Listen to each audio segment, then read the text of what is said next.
So we just walked out of the U.S. Pavilion's opening high-level event that featured climate envoy John Kerry, Secretary Michael Regan, and John Podesta and other high-level officials from the Biden administration.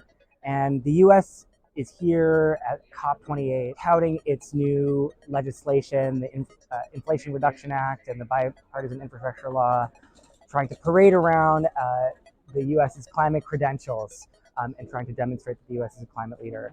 But we know that all of the potential emissions reductions calculated from the IRA and other administration efforts will be for naught because of the U.S.'s approval of so many fossil fuel expansion projects. The new analysis that was just published from the Oil Change International Center for Biological Diversity demonstrates that more than double of the emissions that would be cut via really important measures under the IRA would be offset by the emissions from all of the fossil fuel expansion projects, oil and gas drilling, offshore leasing, and oil and gas export projects that the administration has been approving and ushering through.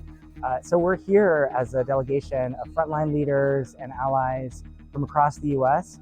to continue building momentum from the March to End Fossil Fuels, where we had 75,000 people in the streets in New York, demanding that the president and this administration take a bold stance towards a full fossil fuel phase out and really commit to ending the expansion of fossil fuels as part of the necessary pathway towards meeting the 1.5 degree mandate set out in the Paris Agreement.